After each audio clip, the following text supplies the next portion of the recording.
성경 공독하실 때에 로마서 2장 1절에서 5절 말씀까지 이옥경 권사님 봉독해 드리겠습니다. 다 같이 기립하셔서 하나님의 말씀을 봉독하시겠습니다.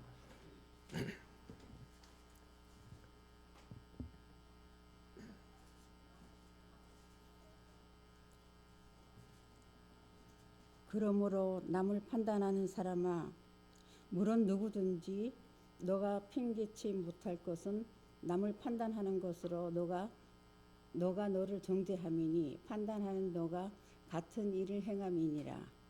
이런 일을 행하는 자에게 하나님의 판단이 진리대로 되는 줄 우리가 아노라. 이런 일을 행하는 자를 판단하고도 같은 일을 행하는 사람아, 너가 하나님의 판단을 피할 줄로 생각하느냐? 혹 너가 하나님의 인자하심이 너를 인도하여 회개케 하심을 알지 못하여 그의 인자하심과 용납하심과 길이 참으심의 풍성함을 멸시하느뇨. 다만 내 고집과 회개치 아니한 마음을 따라 진노의 날 곧 하나님의 의로우신 판단이 나타나는 그 날에 임할 진노를 너게 쌓는도다. 아멘. 착석하시고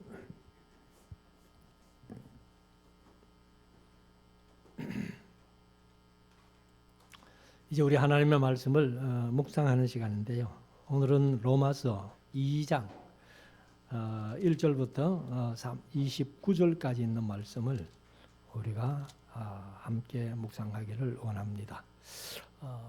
지난 시간에 1장을 하면서 서론적으로 말씀드렸습니다만은 로마서가 보통 신앙생활을 하는 사람들이 로마서가 참 중요한 책이다 이렇게 얘기들을 합니다. 그러나 물론 66권이 안 중요한 책이 없어요. 다 중요합니다. 그렇지만은 이제 로마서가 좀 우리 교리를 많이 얘기해 놓은 책이다 해서 더 중요하게 생각하는데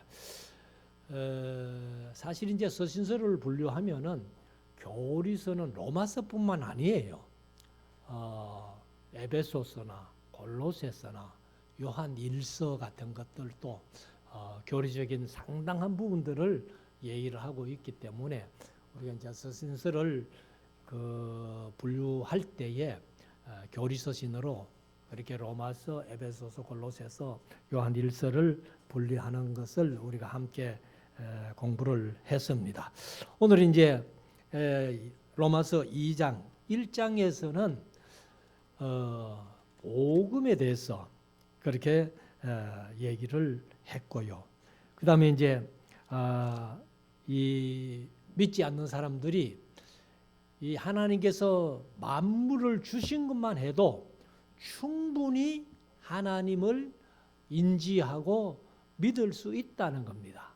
그런데 나중에 믿지 않는 사람들이 하나님의 심판을 받을 때에 내게 누구 복음 전해주는 사람도 없었는데요. 그렇게 핑계치 못한다는 거예요. 하나님께서 창조하신 우주 만물만 보아도 충분히 하나님을 알 수 있고 인정할 수 있다는 것을 말씀을 했고, 오늘 이제 2장은 1절부터 이제 29절까지 말씀을 우리가 한 절씩 읽으면서 할 텐데, 종교를 가지고 범하는 죄. 그러니까 이제 유대인들이 유대교를 믿고 있잖아요. 믿고 있으면서도 하나님 앞에 엄청난 죄를 범하고 있다는 겁니다.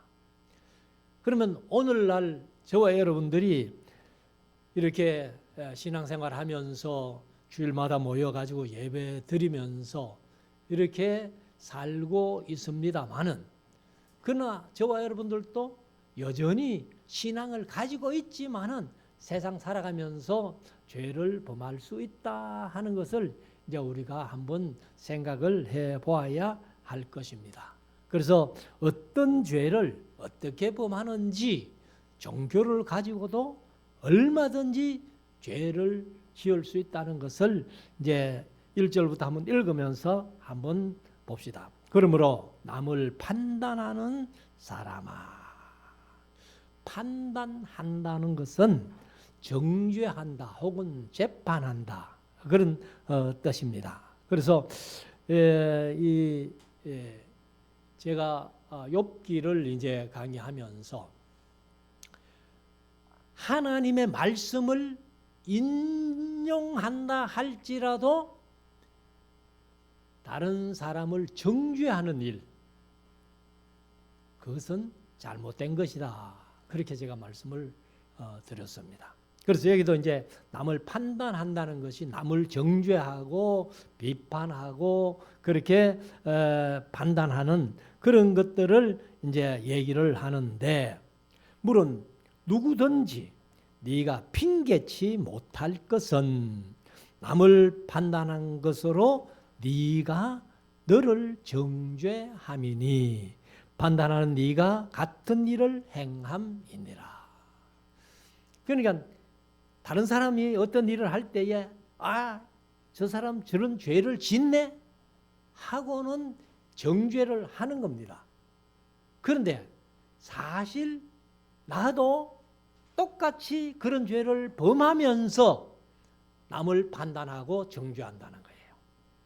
그게 잘못됐다는 거죠.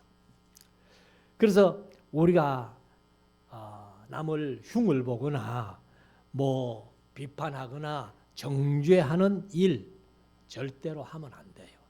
우리가 사실 이제 손가락질을 이렇게 하잖아요. 저 사람 하는데 상대방을 향해서는 손가락이 몇 개예요? 한 개입니다. 한 개. 자기를 향해서는 세 개가 온다는 거예요. 그래서 절대로 남을 정죄하거나 판단하거나 그렇게 하면은 안 된다. 2절. 이런 일을 행하는 자에게 하나님의 판단이 진리대로 되는 줄 우리가 아노라. 이것은 이제 사람의 판단은 온전하지 않다는 겁니다. 심지어 판사가 판결한다 할지라도 온전한 판결은 어렵습니다. 그래서 제가 가끔 뭐 그런 얘기를 했습니다만은 공부 잘한다고 법대 보내가지고 뭐 검사 판사 몰라요.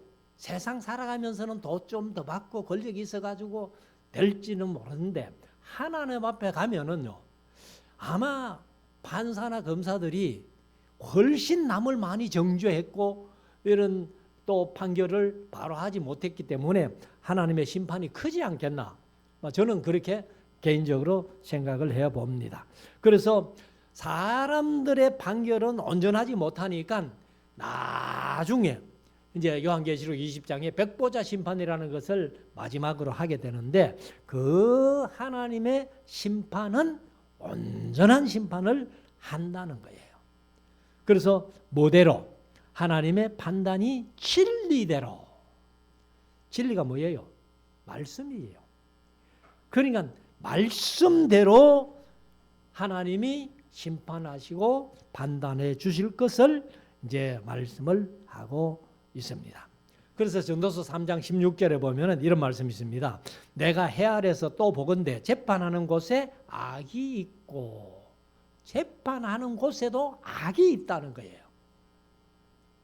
공의를 행하는 곳에도 악이 있도다. 그러니까 사람의 판단은 온전하지 못하다. 나중에 마지막에 하나님이 온전한 판단을 해주신다. 3절. 이런 일을 행하는 자를 판단하고도 같은 일을 행하는 사람아, 네가 하나님의 판단을 피할 줄로 생각하느냐? 사람은 하나님의 심판을 절대로 못 피한다는 거예요. 그래서 우리가 사실 이제 제가 늘 그 강조해서 말씀드렸습니다만은 우리 예수 믿는 사람들은 마지막 하나님의 심판을 안 받잖아요.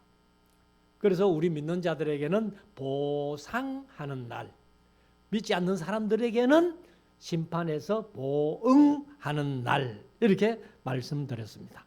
4절. 혹 네가 하나님의 인자하심이 너를 인도하여 회개케 하심을 알지 못하여 그의 인자하심과 용납하심과 길이 참으심의 풍성함을 멸시하느뇨.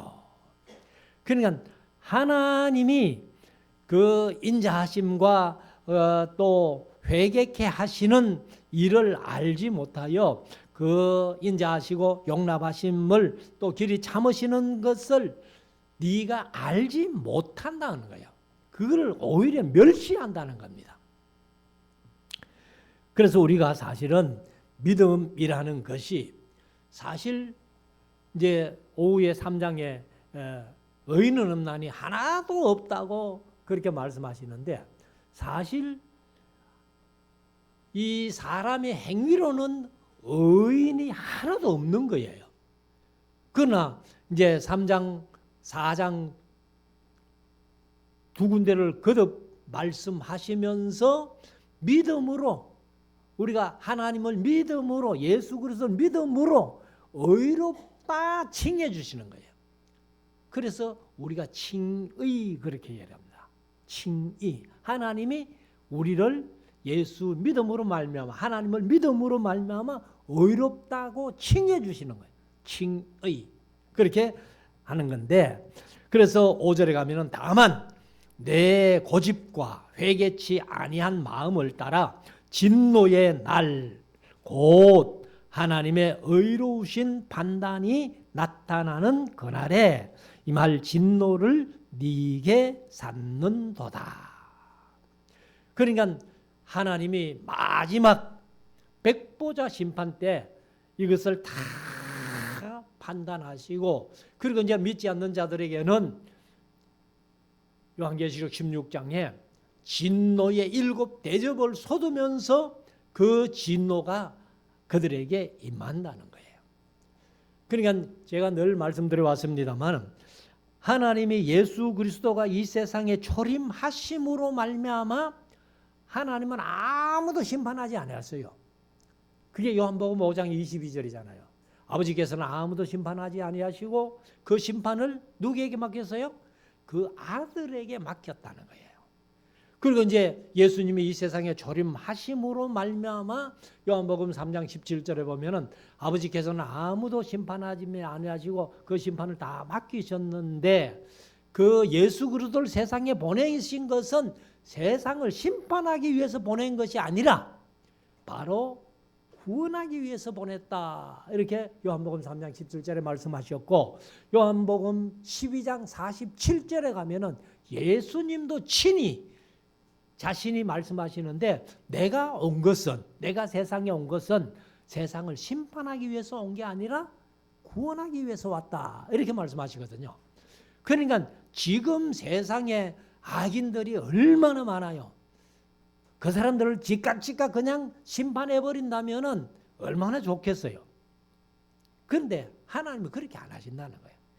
하나님의 심판은 맨 마지막 요한계시록 20장에서 백보자 심판을 통해서 이렇게 이제 심판하시면서 그날에 하나님의 진노의 대접이 이제 쏟아지는 겁니다. 6절. 하나님께서 각 사람에게 행한 대로 보응하시되. 사실 이제 구약에서는요, 하나님께서 각 사람의 심판을 한참 동안 안 하셨어요.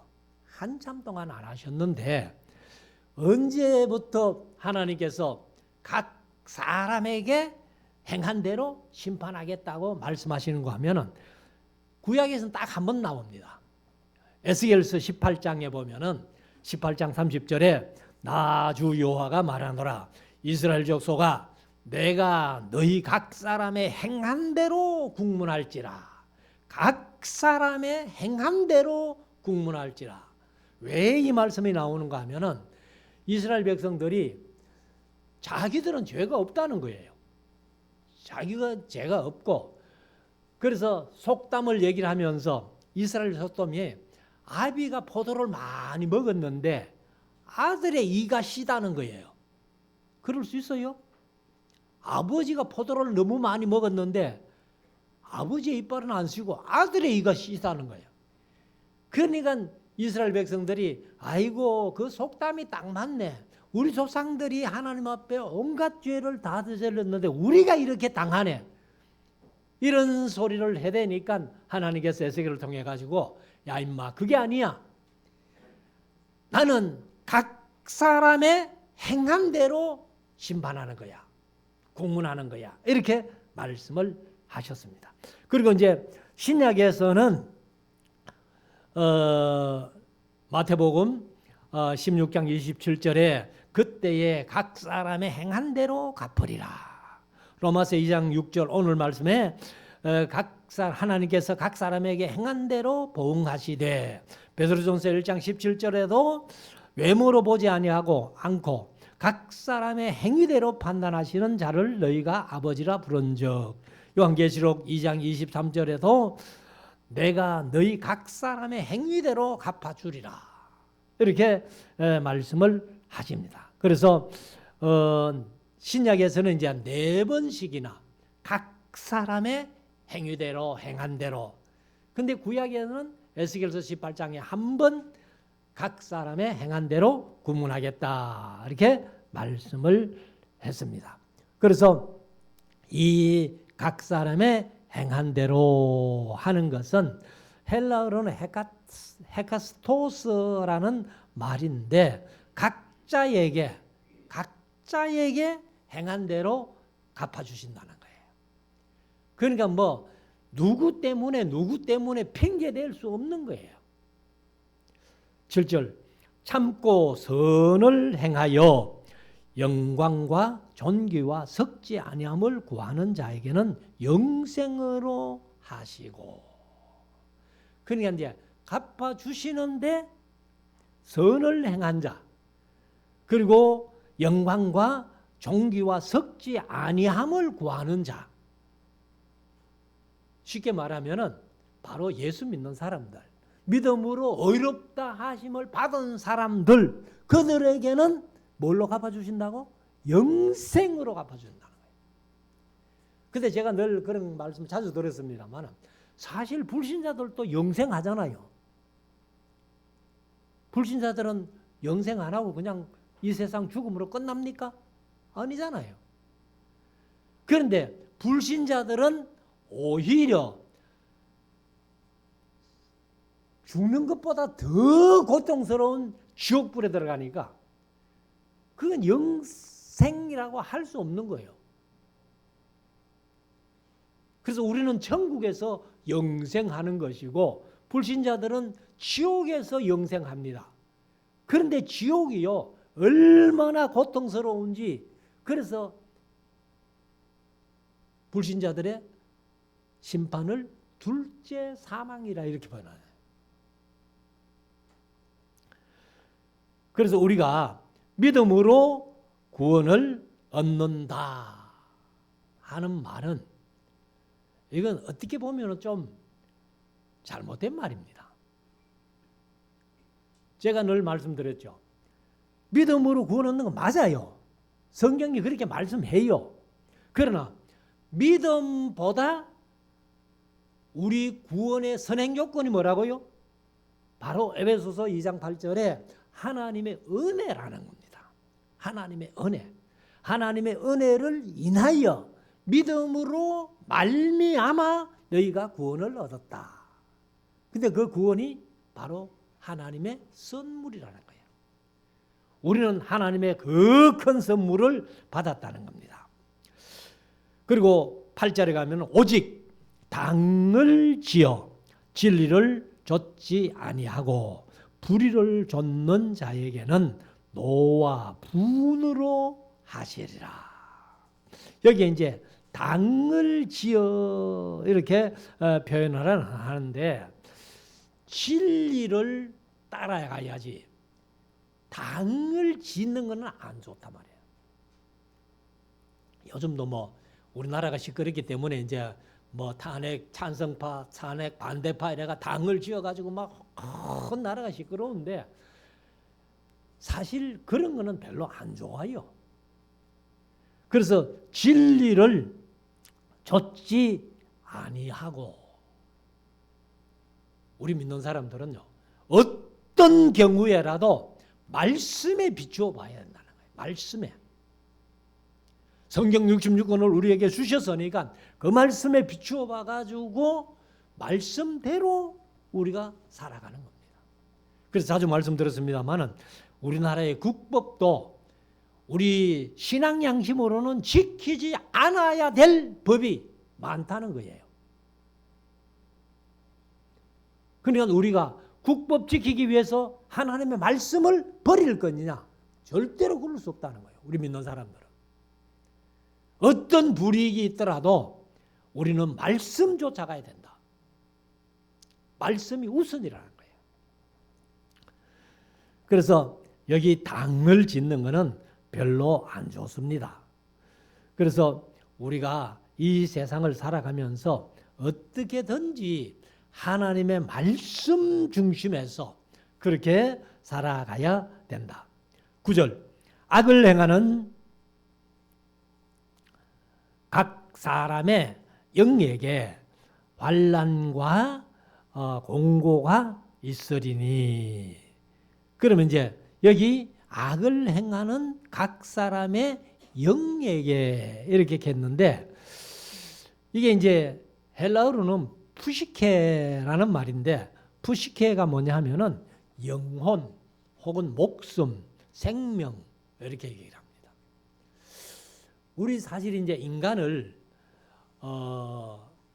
2분설이냐 3분설이냐 우리가 신학 다닐 때 이제 그런 얘기를 했는데 우리 합동측 같은 경우는 아예 3분설은 배제합니다.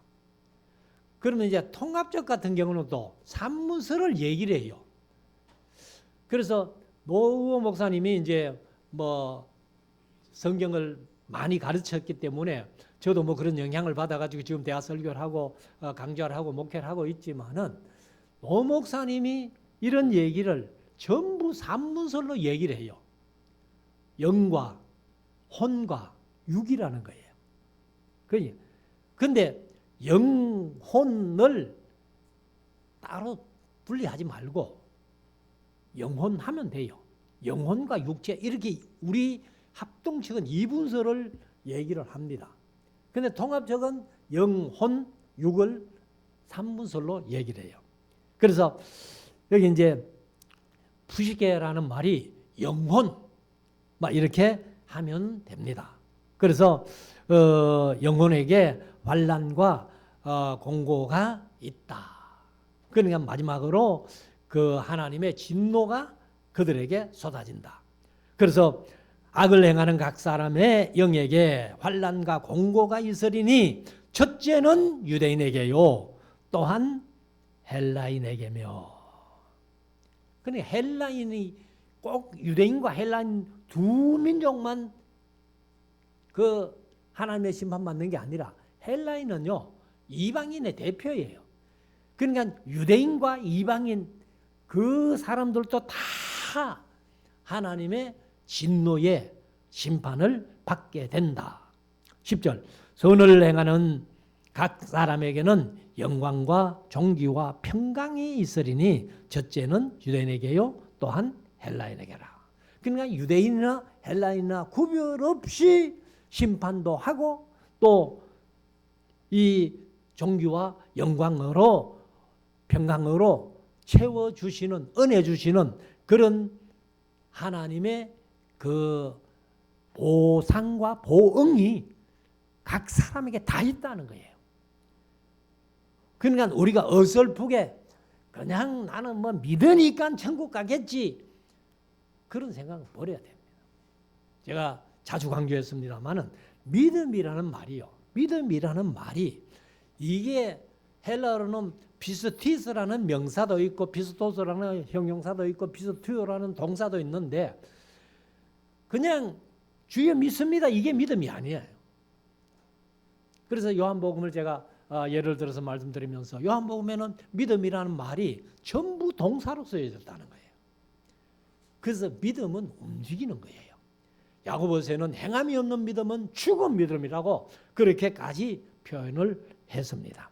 그래서 우리가 우리의 믿음을 가지고 어떻게든지 말씀 따라 행동으로 옮기는, 순종하는 그것이 중요하다는 거예요. 그래서 그 피스티스라는 말이 믿음이라고 또 번역되지만은 성실, 진실, 신실, 충성 이런 걸로도 다 번역이 되거든요.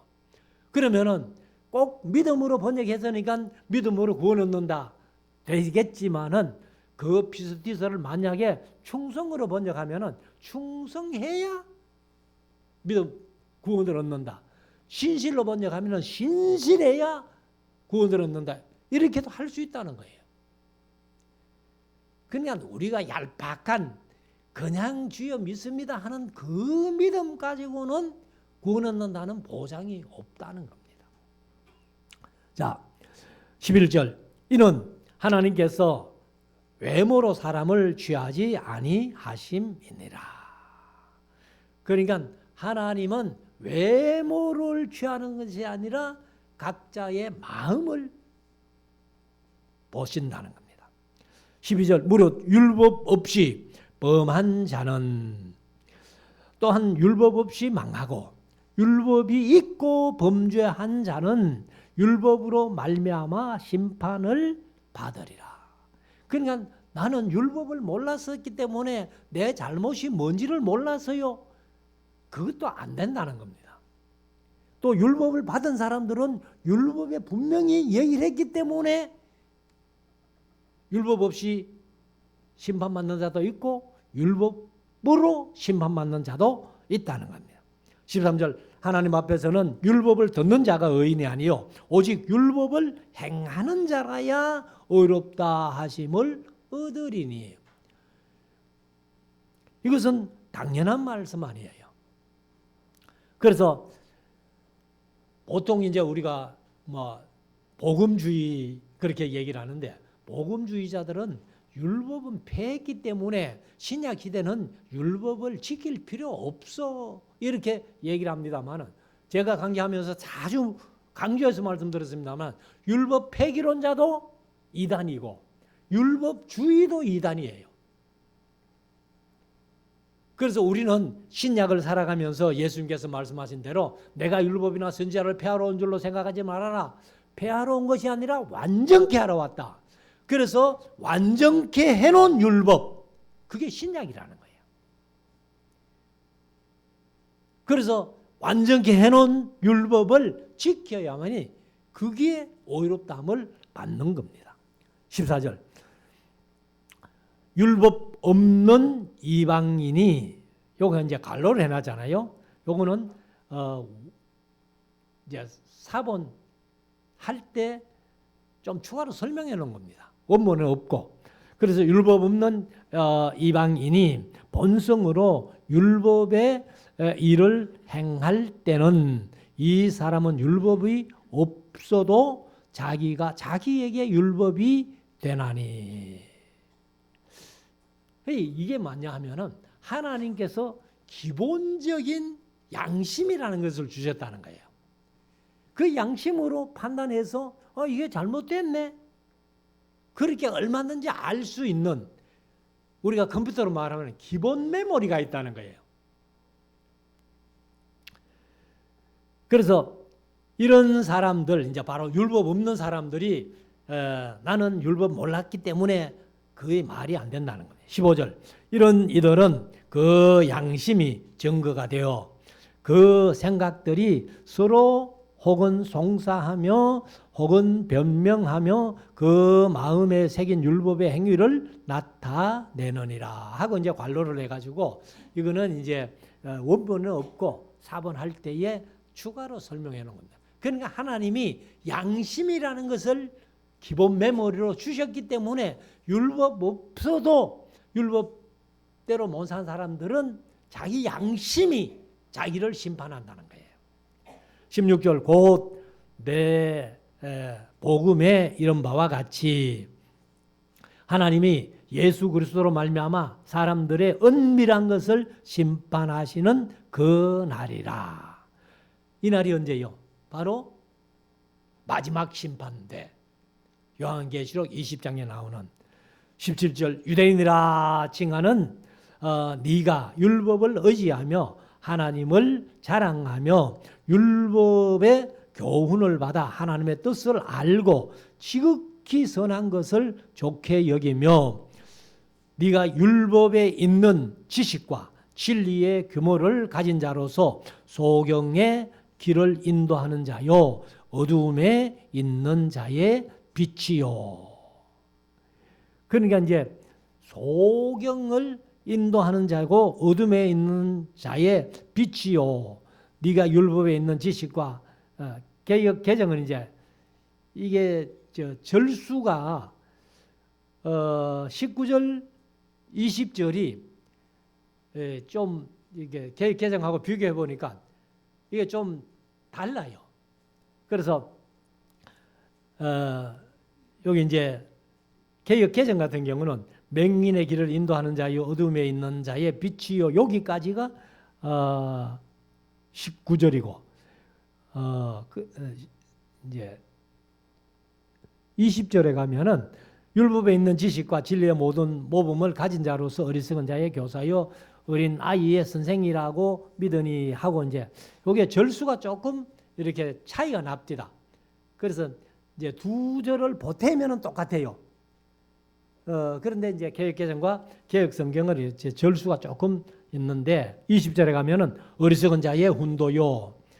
훈도가 이제 개역개정은 교사라고 되어 있어요. 그래서 이게 이제 파이두테스라는 헬라어는 교사라는 뜻도 있고 교육자라는 뜻도 있고 그 다음에 훈련시키는 자. 그래서 훈련시킨다고 해서 훈도라고 번역했는데 이제 개역개정은 교사요 어린아이의 선생이라고 스스로 믿으니 21절 그러면 다른 사람을 가르치는 네가 네 자신을 가르치지 아니하느냐. 그러니까 네가 가르친다면은 네 자신도 그 가르침에 순종해야 된다는 거죠. 그래서 이제 그 얘기를 뭐라고 하는가 하면은 도적질 하지 말라 반포하는 네가 도적질 하느냐. 또 간음하지 말라는 네가 간음하느냐. 우상을 가증히 여기는 네가 신사의 물건을 여기 이제 신사는 신전 개역개정은 신전으로 번역해요. 그 신전에 있는 물건을 도적질하느냐. 23절 율법을 자랑하는 네가 율법을 범함으로 하나님을 욕되게 하느냐. 그러니까 우리가 항상 그 고린도전서 10장 31절부터 있는 말씀대로 너희가 먹든지 마시든지 무엇을 하든지 다 하나님의 영광을 위하여 하라. 그렇게 말씀하셨는데 우리가 예수 믿는다고 하면서도 전혀 하나님의 영광을 나타내지 못하고 오히려 하나님의 이름을 욕되게 하는 삶을 얼마든지 살 수 있다는 거예요. 그래서 이런 말씀을 통해서 우리 자신을 다시 한번 돌이켜보면서 어떻게든지 우리는 하나님을 믿고 예수 그리스도를 믿는 믿음 안에서 말씀 붙들고 하나님의 영광만을 위한 하나님의 이름이 거룩히 여김을 받으실 수 있는 그런 삶을 살아야 된다는 것을 말씀을 하고 있습니다. 24절 기록된 바와 같이 하나님의 이름이 너희로 인하여 이방인 중에서 모독을 받는도다. 그러니까 우리가 신앙생활 잘못하면은 하나님의 이름이 욕을 먹고 모독을 받는다는 겁니다. 그렇기 때문에 우리가 어떻게든지 말씀대로 잘 살아야죠. 우리의 삶이 하나님의 이름이 거룩히 여김을 받을 수 있고 우리의 삶이 하나님을 영화롭게 할 수도 있고 우리의 삶이 하나님의 영광을 나타내는 삶이 되어야 된다는 거죠. 그래서 사실 오늘날도 우리 교회들이 믿지 않는 사람들에게 지탄받는 그런 경우가 얼마든지 있다는 거예요. 그러니까 우리가 어떻게든지 신앙생활 하면서 믿지 않는 사람들에게 지탄받는 일을 하지 말아야 된다. 그래서 여기 이제 그 캄보디아에 있던 선교사님의 얘기를 했는데 그분이 이제 앙코르와트 그 CM림인가 하는 거기가 이제 앙코르와트가 있는데 거기 선교사로 가가지고 이렇게 선교를 하는데 교회 가기 싫다는 거예요. 그래 왜 그렇게 교회 가기 싫로 하니까 첫째는 시끄러워서 못 가겠다. 교회가 너무 시끄럽더라는 거예요.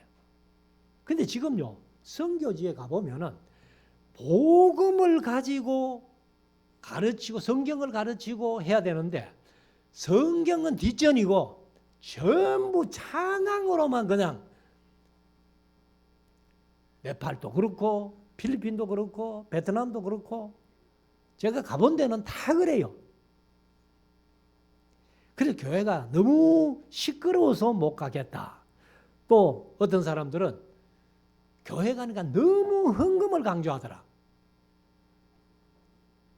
그래서 못 간다는 거예요. 뭐 그 외에도 여러 가지를 얘기를 하는데 사실 우리 교회는 진짜 우리 교회만큼 조용한 교회가 없잖아요. 제가 여기 처음에 떠보니까 2층에 창문을 전부 베니아판으로 다 갈아놨어요. 그래서 이걸 왜 갈았나 했더니만은 속에서 그냥 드럼 치고 찬양하고 막 시끄러우니까 세상 사람들이 시끄럽다 그럴까 봐.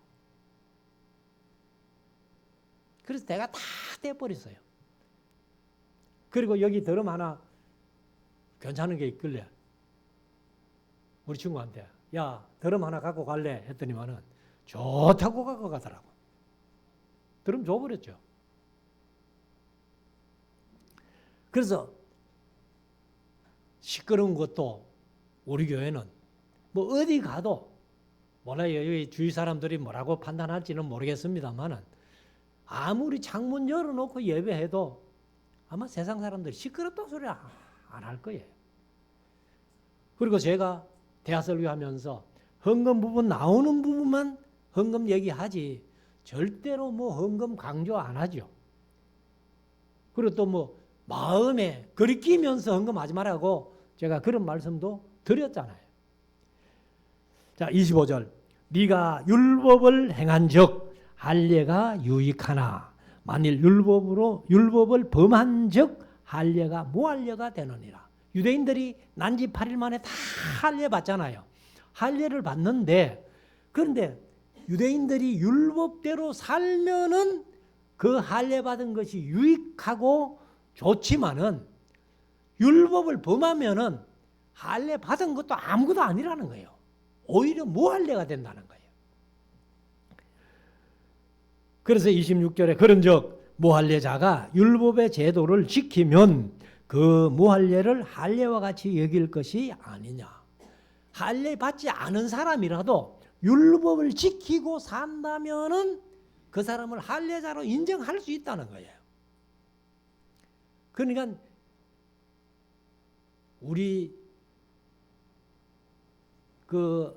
믿음이 중요하지. 그 뭐 어떤 의식이 그렇게 중요한 건 아니라는 거예요. 할례 여직이라는 것은 유대인들에게만 필요해요. 그럼 뭐 오늘날 우리 이방인들이라도 자기의 건강을 위해서는 남자들이 다 할례 받는 사람들이 많잖아요. 27절 또한 본래 무할례자가 율법을 온전히 지키면 의문을 개역 개정은 율법 조문이라고 그렇게 번역을 했습니다. 율법 조문. 그래서 이제 의문이 뭡니까? 구약에는 두 돌판에 새겨진 십계명, 그걸 이제 의문이라고 해요. 근데 신약에서는 이제 이 마음판에 새긴다 그러죠. 그래서 의문 온전히 지키면 의문과 할례를 가지고 율법을 범하는 너를 판단치 아니하겠느냐. 그래서 이 의문이란 말이 이제 율법 조문이라고 그렇게 번역을 했는데 28절 되죠. 표면적 유대인이 유대인이 아니요. 표면적 육신의 할례가 아니라 오직, 여기 또 오직이 붙어 있습니다. 알라라는 말인데 이게 이제 저 끝에 가면 또 오직이라는 뜻이 있어요. 그래 오직 이면적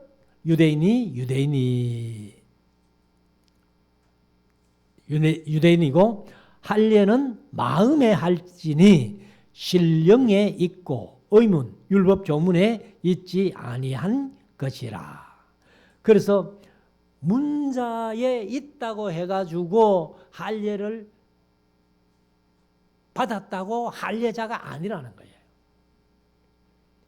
무할례자라도 율법을 지키면 차라리 할례자로 인정을 할 수 있다. 그래서 그 칭찬이 사람에게서가 아니요 다만 하나님에게서니라. 사람이 뭐 이렇고 저렇고 할 얘기는 없고 하나님께서 판단하신다. 그래서 우리가 율법을 지키느냐 안 지키느냐, 할례자냐 무할례자냐, 이거 별 의미가 없다. 유대인들은 다 할례를 난지 8일 만에 받아도 무할례자로 인정받을 수 있다는 거예요. 그러나 이방인들이 무할례자라도 율법을 지키고 요즘 같은 말씀대로 순종하며 살면은 할례자로 인정받을 수 있다는 것을 말씀을 하고 있습니다. 그래서 하나님께서는 사람을 외모로 취하지 아니하고 그 중심을 본다 그랬잖아요. 그래서 우리가 세상 살아가는 삶 속에서 우리 말씀 사랑에 속한 성도들은 어떻게든지 말씀 붙들고, 제가 뭐 이렇게 목회하면서도 말씀대로 뭔가를 좀 고쳐보려고 애를 쓰는 거예요. 그래서 말씀에 있다면 한번 해보자. 그래서 예배 순서도 다른 교회 순서하고는 조금 아마 차이 나는 것들을 볼 수 있을 거예요. 그래서 제가 몇 번 말씀드렸습니다마는 예배 시작하면서 묵도라는 말을 안 쓰잖아요. 피아노 주악에 맞춰서 기도하심으로 이렇게.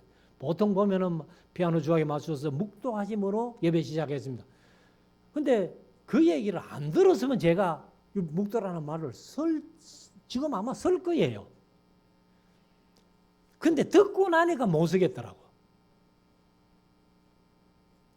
그 일제시대에 예배 시작하기 전에 먼저 일본 천황에게 묵도부터 하고 예배 시작하는, 그게 묵도라는 말의 전례가 됐다는 거예요. 그래서 제가 설교 전에 몇 번 말씀드렸습니다마는 여기 공부하러 왔던 부목사님 한 분이 지금 단임 목사가 목회를 잘합니다마는 그분이 제가 이런 얘기를 했더니 목사님 우리 그거 신학교 다닐 때 배웠습니다 이러더라고. 우리는 전혀 그런 말을 못 배웠어요. 근데 에스라우스에서 강의하다가 노 목사님하고 식사를 하고 있는데 한 70 넘은 목사님 한 분이 쫓아오더만은 와 내가 이제 찾았습니다 이런. 그럼 뭐 노 목사님하고 이제 서로 통하니까 그 옆에서 가만히 들어보면서 뭘 찾았지 했는데 그 이제 평양에 옛날에 산정형 교회하고 장대현 교회라는 두 교회가 이제 있었는데 그 당시에 주보를 찾았다는 거예요. 그래서 그 묵도라는 말이 일본 천황에게 예배 시간 전에 묵도하는 그 얘기가 이제 자기가 늘 그렇게 얘기를 해왔는데 근거를 찾았다고 좋아가지고 노 목사님한테 사랑삼아 얘기를 하는, 그걸 제가 옆에서 듣고는 묵도라는 말을 쓰면 안 되겠네 해가지고 제가 지금 안 쓰는 거예요. 그래서 우리가 제가 한 가지 예를 들었습니다만 어떤 경우에라도 말씀에 비추어서 말씀대로 신앙생활하는 것이 최고다. 다른 거 없습니다. 그래서 우리가 하나님 앞에 인정받는 우리 모두가 될 수 있기를 주의 이름으로 축원합니다.